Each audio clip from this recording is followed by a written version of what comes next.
Untuk mengetahui apa saja indikator yang membuktikan bahwa Wapres Gibran Rakabuming Raka adalah Wapres terbaik, saat ini kita sudah bergabung dengan politisi PSI, Ade Armando, dan Direktur Eksekutif Lingkar Madani, Ray Rangkuti. Selamat sore, Bang Ade, Bang Ray. Sore. Saya ke Bang Ade dulu. Saya sama Mas Ade batiknya hampir sama warnanya ya. Batiknya sama, kompak kayaknya hari ini ya. Kalau gitu saya ke Bang Ade dulu ya. Nasionalis ini. Oke, baik. Bang Ade, pertanyaannya gini. Apa indikator utama yang membuat seorang Ade Armando menilai kalau Gibran adalah Wapres terbaik Republik Indonesia? Ya, saya berusaha menjawab dengan secepat-cepatnya, sesingkat-singkatnya ya. Jadi kira-kira tuh begini. Sebetulnya kalau nggak salah konteks pembicaraannya adalah mengenai apakah apa yang dilakukan oleh Jokowi gitu ya selama ini saat ini adalah bagian dari, atau PSI sendiri selama ini adalah bagian dari upaya untuk mengangkat ya Mas Gibran ke depan gitu ya.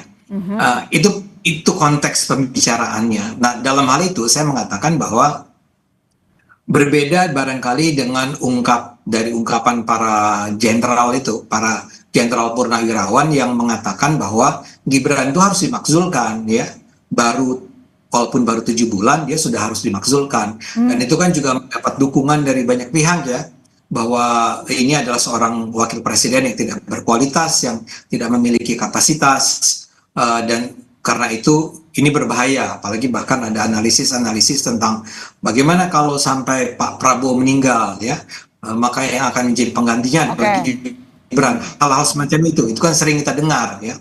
Itu saya berusaha katakan bahwa ya jangan seskeptis itu dong, jangan senegatif itu. Kalau dalam pandangan saya, Gibran ini adalah orang yang sangat bisa kita harapkan untuk kedepannya ya, tidak sebagai presiden 2029, tapi dia adalah orang yang tidak perlu buru-buru hanya karena 7 bulan ini tanpa sebetulnya ada indikator yang cukup juga, kemudian dikatakan harus dimakzulkan. Karena dalam pandangan saya, supaya lengkap dulu nih ya, dalam pandangan saya justru Gibran ini melakukan banyak hal yang selama ini justru tidak dilakukan oleh para wakil presiden sebelumnya. Seperti apa, Bang? Seperti apa yang dilakukan oleh Wapres Gibran yang tidak pernah dilakukan oleh Wapres sebelumnya?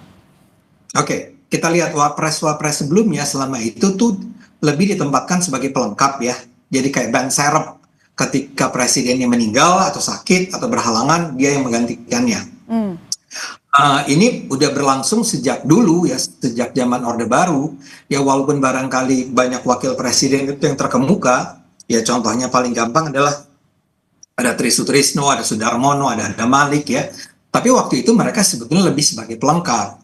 Di masa reformasi ini pun paling-paling yang kita lihat agak lebih menonjol dari yang lainnya adalah Pak Budiono ya. Tapi Pak Budiono ini kan orang yang senyap ya, kita tidak lihat dia.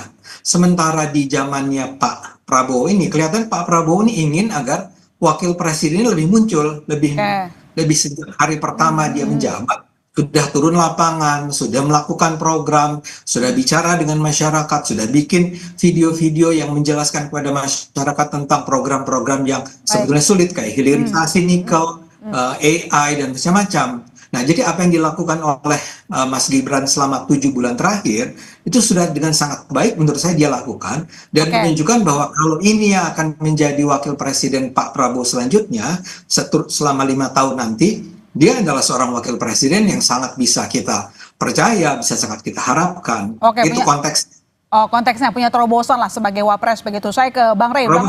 Baik, Bang Ray, kalau menurut Bang Ray sendiri, respon Abang gimana? 7 bulan menjabat, bahkan sebenarnya jarang memberikan statement, tapi dinilai sebagai Wapres terbaik. Abang setuju atau enggak? Iya, kalau dari sudut Bang Ade Armando, saya kira bukan hanya terbaik sepanjang sejarah Indonesia, bahkan bisa terbaik sepanjang sejarah Asia Tenggara, Asia, bahkan mungkin dunia ya. Kan tinggal disebut-sebut aja begitu ya kan, bahwa Gibran ini adalah wakil presiden terbaik bukan hanya di Asia, di Indonesia, mungkin Asia Tenggara, Asia, atau bahkan mungkin dunia. Lihat kiprahnya, lihat usianya, ya, melihat tampilannya macam-macam. Kalau itu yang jadi alat ukur. Jadi tentu kalau konteks itu Pak Bung Ade Armando yang nggak salah.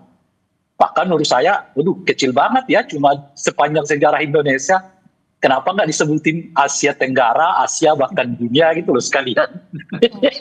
Jadi Bang Rey skeptis nih.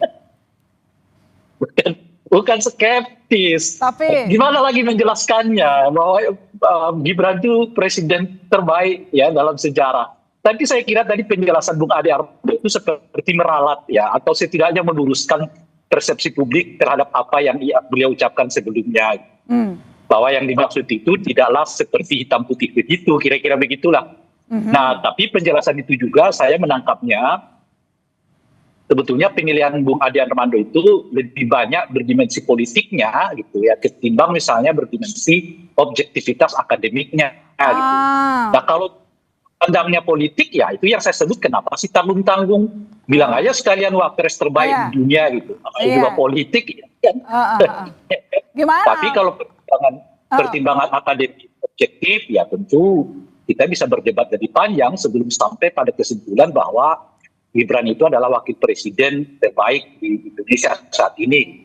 Kalau tadi misalnya Bung Ade menyebut ya, dibandingkan dengan katakanlah wakil presiden yang sebelumnya, saya kira juga kategori-kategori itu tidak sepenuhnya bisa diiyakan gitu ya. Di zamannya Bung Hatta dulu misalnya pernah mengeluarkan surat maklumat X ya, yang bahkan itu menjadi tonggak dari rencana untuk melaksanakan pemilu tahun 49 tahun 46 kan saat itu gitu ya. Lalu kita mengenal ada Sultan Hamengkubuwono ya kan, ada kita mengenal tadi disebutkan ada Malik yang kita tahu dulu dengan jargon semua hal bisa diselesaikan kan, semua hal ada jalan gitu. Itu terkenal sekali dari ada Malik saat itu gitu ya, sehingga sebagai wakil presiden beliau sangat ikonik gitu ya. Lalu di zamannya reformasi ini ya selain Pak Budiono tadi disampaikan oleh Bung Ade, kita tahu juga JK ya salah satu wakil presiden yang dianggap yaitu banyak melakukan terobosan-terobosan di dalam pemerintahan selama beliau yang jadi belum apple to apple sama wapres kita yang sekarang gitu, Bang Rey? Enggak, kalau saya mengatakan tadi sudut pandangnya dari mana gitu. Kalau sudut pandangnya dari politik, yaitu tadi jangan tanggung-tanggung dong, nggak usah Indonesia, dunia sekalian gitu maksud saya. Gitu. Baik. Tapi kalau sudut pandangnya objektif, ya kita berdiskusi panjang dulu deh sebelum sampai pada kesimpulan bahwa Gibran ini adalah wakil presiden terbaik. Ya, Bang Ade, jadi Indonesia. Gitu. Baik, jadi Bang Ade, ini pujiannya dilontarkan objektif atau kepentingan politis saja seperti dibilang sama Bang Rey? Ya kalau saya objektif lah ya. Objektif. Kita ngobrol panjang lebar ya tentang ini. Karena menurut saya gini, ya misalnya saja tadi disebut beberapa nama saja lah ya. Pertama Bung Hatta ya. Bung Hatta itu kita harus ingat bahwa dia itu sebetulnya nggak lama sesudah dia diangkat menjadi wapres itu ya. Indonesia itu masuk ke dalam sistem demokrasi parlementer. Jadi yang memimpin Indonesia waktu itu adalah seorang Perdana Menteri yang berganti-ganti sampai tahun 56 ya. Dan ketika itu kita baca semua teks dikatakan bahwa ketika itu tuh Pak Bung Karno sama Bung Hatta itu lebih sebagai simbol. Dan itu yang dan belakangan Bung Hatta memang menyatakan dia mengundurkan diri aja deh dari posisi wakil presiden.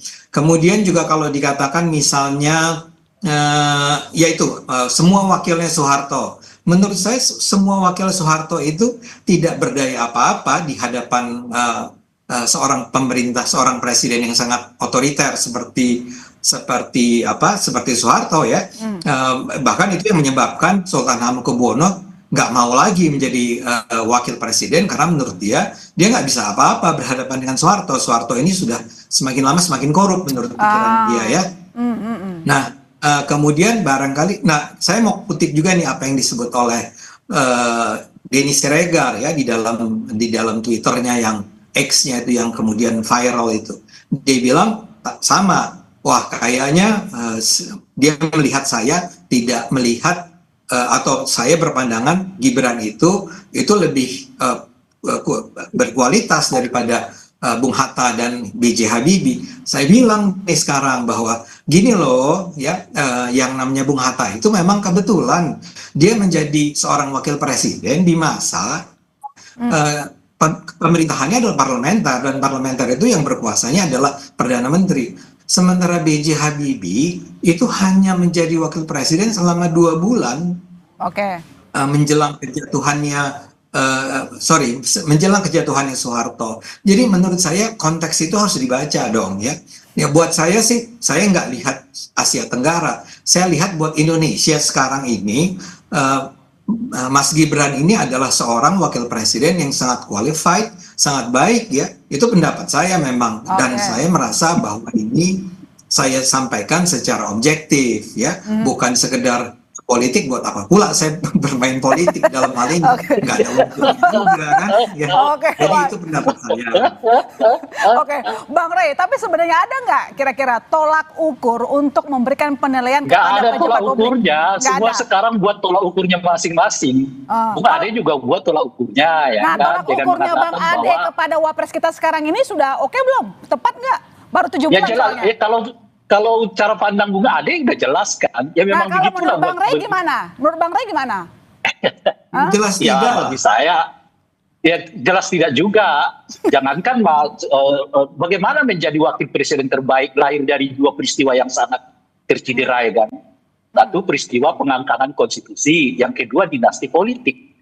Ya kan? Nah, jadi kalau proses menjadinya saja sudah keliru, ya kita nggak lagi berbicara dong apa tindak tanduknya sesudahnya gitu. Lebih-lebih contoh-contoh yang disebutkan tadi oleh Bung Ade, contoh-contoh di mana peran Gibran itu lebih karena Pak Prabowo memberi jalan, Betul. gitu. Betul. Nah itu jadi artinya apa gitu? Artinya sih sebetulnya nggak beda jauh ini dari peran-peran wakil presiden yang dinafikan tadi oleh Bung Ade. Itu soal presidennya. Kalau sekiranya misalnya di zamannya Pak Jokowi, ya, Ma'ruf Amin diberi peran lebih besar, boleh jadi peran beliau juga lebih besar lagi. Nah, salah satu peran beliau yang besar itu kan adalah menjadi pemimpin bagi penyelesaian pemberdayaan dan juga meningkatkan kesejahteraan masyarakat Papua. Yang sampai sekarang jabatan itu tidak dimiliki oleh Gibran. Bahkan untuk menjadi koordinator aglomerasi pun sampai sekarang belum disampaikan oleh Pak Prabowo. Bang Rey tadi menyinggung Jadi soal tugas-tugasnya. Bang Rey tadi kan menyinggung soal dinasti politik. Artinya menurut Bang Rey sendiri bahwa sejarah ini, dinasti politik ini justru membuat buruk citra seorang Gibran Wapres? Ya, kalau prosesnya sebetulnya sudah tidak tepat, kita nggak lagi berbicara alirannya gitu. Yang hulunya aja udah keliru, apalagi di hilirnya gitu. Oke. Nah, jadi ya tepat lagi kita sebetulnya, tapi karena lah kita ikuti dulu alur berpikirnya Bung Ade begitu ya, kita ikuti dengan mengomentari pertautan-pertautan yang tadi. Misalnya soal waktu, ya keliru, masa dalam 6 bulan sudah yang lebih baik. Ya. Ya kan, sementara beliau menghindari. Kan Habibie cuma 2 bulan, misalnya begitu. Tapi dalam 2 bulan itu apa yang dilakukan oleh Habibie? Hatta kan cuma beberapa bulan, setelah itu parlementer kan. Ya. Artinya kita berbicara soal waktu gitu ya. Lalu disebutkan soal peran. Ya peran itu kan karena dimunculkan oleh presiden yang sedang berkuasa. Sehingga tidak tepat melihat misalnya peran Ma'ruf Amin gitu ya di periode kedua dari jabatannya Pak Jokowi. Oke, Bang Ade, gimana Pertanyaannya responnya? sebetulnya kenapa peran Pak Jokowi tidak begitu menonjol? Ya mungkin karena Pak Jokowi tidak beri peran itu. Kan argumennya begitu. Bahkan ketika nggak diberi peran itu pun, ya Pak Ma'ruf Amin masih sempat memimpin, yaitu peningkatan kualitas dan pemberdayaan masyarakat Papua kan.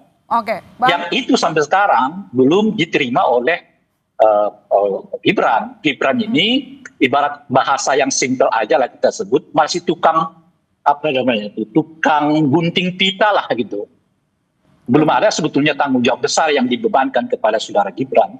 Ingat ya, JK misalnya ketika Pak SBY berangkat ke luar negeri, dia diberi amanah untuk menjaga ekonomi Indonesia yang berujung pada kasus munculnya Bank Senturi misalnya kan. Saat itu kan JK sebagai salah satu pionirnya dan seterusnya.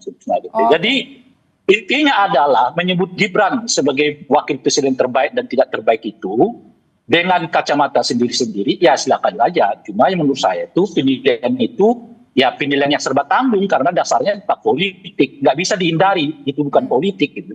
Apalagi Bung Adi Armando yang merupakan ya kader dari satu partai yang adiknya presiden ya menjadi ketua umumnya ya. Jadi kalau Bung Adi mengatakan nggak ada sangkut pautnya, itu kerugian Bung Adi Armando kenapa ada di dalam partai itu gitu loh.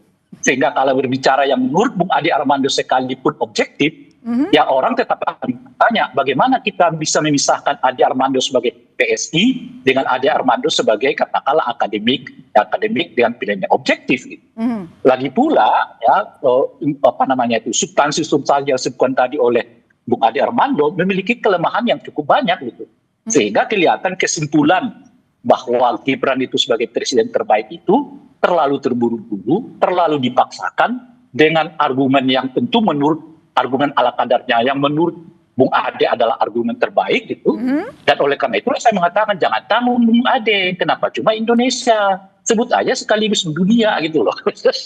Oke baik, Bang Ade gimana nih? Punya pandangan yang sangat berbeda dengan Bang Ade kalau Bang Rey mengatakan bahwa cuma tukang gunting pita katanya. Pertanyaannya kenapa sih baru 7 bulan menjawab Bang Ade langsung bilang bahwa ini wapres terbaik Republik Indonesia? Ya, jadi pertama juga saya mau kasih catatan ya, kalau yang ngomongnya Ray Rangkuti, ya kita tahu semua lah, dia itu hidup mati anti Jokowi ya, Jokowi, Kaisang, Gibran, itu semuanya anti lah. Jadi apapun yang dilakukan oleh Gibran, oleh Kaisang, atau oleh saya yang memuji Gibran, itu pasti salah lah ya, bahkan dibawa-bawa ke Asia Tenggara, ke seluruh dunia dan seterusnya. Saya senang kalau orang mau bicara secara objektif tentang apa yang sudah dilakukan dan apa pencapaiannya Gibran, karena menurut saya apa yang satu hal memang saya setuju bahwa Gibran itu beruntung punya presidennya Pak Prabowo. Pak Prabowo ini seperti memang memberi kesempatan seluas-luasnya buat Gibran untuk ya lakukanlah, misalnya kemarin itu dia sempat bikin ya taruhlah ini yang sekarang lagi ramai dibicarakan, seri video ya tentang hilirisasi, tentang AI ya, tentang yang mungkin memang nggak dipahami oleh Bung Rai sendiri kan ya, jadi memang itu bisa dilakukan oleh Gibran karena diberi kesempatan oleh Prabowo. Saya senang bahwa Prabowo itu memberi kepercayaan yang sangat luas kepada seorang wakil presiden yang bahkan di masa-masa lalu tidak pernah dilakukan ya. Sekarang misalnya kita lihat ke Pak Jokowi ya. Saya yakin kalau Pak Jokowi itu wakil presidennya adalah Mahfud MD ya, yang sebetulnya semula hendak dia pilih sebagai wakil presidennya, kondisinya akan lain, akan diberi ruang yang lebih luas bagi Pak Mahfud MD untuk muncul. Tapi kan waktu itu partai-partai politik yang panik ketika Mahfud MD akan dipilih sebagai seorang wakil presiden, makanya ditekan agar jangan sampai Mahfud MD. Jadi muncullah Pak Ma'ruf. Pak Ma'ruf Amin ini penting karena kemudian gara-gara itulah barangkali kelompok-kelompok Islam ini tidak lagi bersemangat untuk menyerang ketidakislamannya Pak, tuduhan ketidakislamannya Pak Jokowi tidak terjadi kan? Ya tapi akibatnya ya tadi ya tidak mungkin ketika itu Pak Jokowi yang memberikan keleluasaan yang lebih luas ya kepada Pak Mahfud Amin, Pak Ma'ruf Amin. Tapi di masa-masa lalu kita juga tahu loh ya, misalnya saja di masa taruhlah SBY ya. SBY punya wakil presiden yang tadi disebut-sebut namanya Yusuf Kala. Yang terjadi mereka konflik ternyata ya, ketegangan, tidak harmonis sepanjang berapa tahun, bahkan ini melibatkan para pimpinan sendiri untuk tidak lagi bertemu dengan Pak dengan Pak Yusuf Kala ya. Jadi ada hal-hal semacam itu. Jadi saya sih ngerti bahwa kita lihat dari zamannya B.J. Habibie nggak ada wakil presiden. Gus Dur sama Megawati wakil presidennya juga nggak akur ya, bahkan Megawati dianggap sebagai salah seorang yang punya peran dalam menurunkan Gus Dur ya. Megawati punya wakil presidennya Hamzahas yang lagi-lagi ya pelengkap aja lah gitu ya. Nah SBY mula-mula dengan Yusuf Kala, kedua dengan Budiono yang tadi disebut. Nah saya mau bilang bahwa kita tuh sebetulnya juga nggak punya daftar wakil-wakil presiden yang sekaligus adalah orang-orang yang excellent, tapi juga menjalankan peran sebagai wakil presiden sebagaimana yang kita harapkan. Nah, disinilah keberuntungan Gibran. Dia dikasih kesempatan oleh Prabowo. Oke, baik. Gitu. Bang Rey, singkat saja dijawab Bang, apakah Abang tidak mau mengapresiasi bahwa tahun ini wakil presiden kita diberikan peran, diberikan ruang oleh Presiden Prabowo Subianto? Ya bagaimana saya mengapresiasinya, kan contoh-contohnya sepele banget disebutkan oleh Bung Ade tadi. Misalnya pidato-pidato melalui YouTube, masuk itu yang jadikan sebagai salah satu indikator bahwa beliau ini kecemerlang gitu ya. Jadi sejujurnya saya nggak bisa berdiskusi lagi gitu loh. Mestinya apa kata Bang Ade? Mestinya apa kata Bang Ade, Bang Rey? Ya, kenapa? Mestinya apa kata Bang Ade? Singkat aja. Itu makanya saya kok tanggung sekali Bung Ade. Kenapa sih nggak dipromosikan saja beliau ini menjadi wakil presiden terbaik di seluruh dunia? Contohnya apa? Pidato melalui YouTube gitu ya kan. Terus diberi kesempatan kepada Pak Prabowo, nggak pernah ada konflik dengan presiden. Itu lalu apalagi kemarin ke Karo pidato soal hilirisasi menyan gitu ya kan, apalagi gitu ya. Nah itu contoh-contoh yang paling the best menurut Pak Bung Ade Armando. Oleh karena itu beliau layak dicalonkan sebagai calon wakil presiden terbaik sepanjang sejarah di dunia. Kan kira-kira begitu. Jangan tanggung-tanggung lah kalau mau banding-bandingan. Kita sudahi dialog kita ini karena kalau saya perpanjang makin panjang diskusi kita. Terima kasih Bang Ade, terima kasih Bang Rey. Pokoknya urusan menyan menjadikan beliau jadi wakil presiden terbaik, itu aja lah. Wah, terima kasih telah bergabung di Sapa Indonesia Malam.